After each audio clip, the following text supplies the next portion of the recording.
masuala ya kisiasa ni kwamba Rais William Ruto amezidisha kampeni yake ya kujisakia uungwaji mkono kutoka kwa wenyeji wa eneo la Mlima Kenya kabla uchaguzi mkuu wa mwaka 2027. Akizungumza katika eneo la Juja, kaunti ya Kiambu, alikofika kukagua miradi ya nyumba za bei nafuu, Rais Ruto amewahimiza wenyeji wa Mlima Kenya kumuunga mkono kwa kuwa hakuja kuwepo utawala ambao umewafanyia Wakenya kazi kama utawala wake. Ameendelea kuwashambulia viongozi wa upinzani akiwataja kama wasio na ajenda ya maendeleo kwa Wakenya ila kuhubiri chuki na ukabila. Kiambu hoye! Kiambu hoye!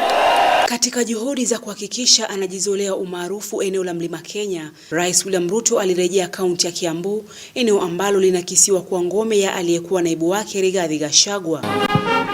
Rais akitumia ziara hiyo ya kukagua miradi ya maendeleo kuzidisha mashambulizi yake dhidi ya viongozi wa upinzani ambao anasema wanashamiri katika siasa za chuki, matusi na ukabila. Kuna watu wamekuwa wakizurura, sijui kwa kanisa, wanaenda kwa mazishi, wanaenda kwa barabara, ati wananitukana. Wanasema mimi ni muuaji, wanasema ni mwizi, wanasema sijafanya chochote.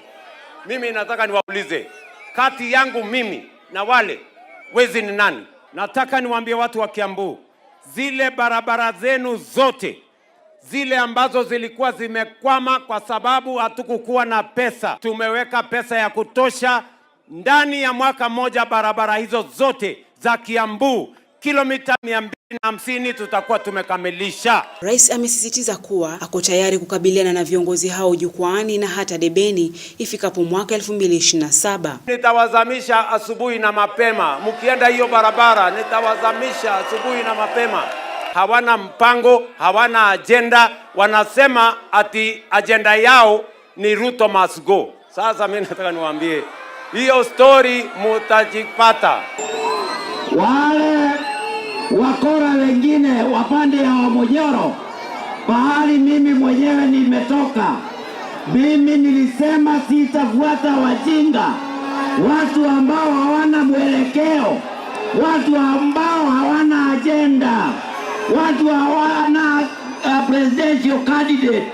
Rais alikagua miradi ya nyumba za bei nafuu eneo la Nyashafa, eneo la Juja, eneo la Bustani Thika mjini kabla kuhutubia mkutano wa hadhara katika uga wa Thika ambako ameeleza jinsi serikali yake imetenga fedha zaidi kwa ajili ya miradi mbalimbali eneo la Mlima Kenya na Kenya kwa ujumla.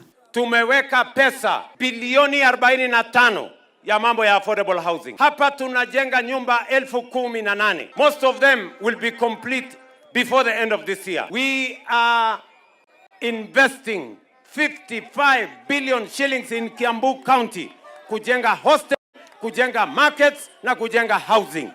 Rais ameendelea kujisakia uungwaji mkono katika azma yake ya kurejea uongozini katika awamu ya pili ifikapo mwaka 2027. Hawa majamaa hawatapata nafasi Kenya hii kutuletea ukabila, kutugawanya, kuendesha chuki, kuendesha mambo ya upuzi. Mimi nawaambia watu wa Kiambu, tutasimama pamoja.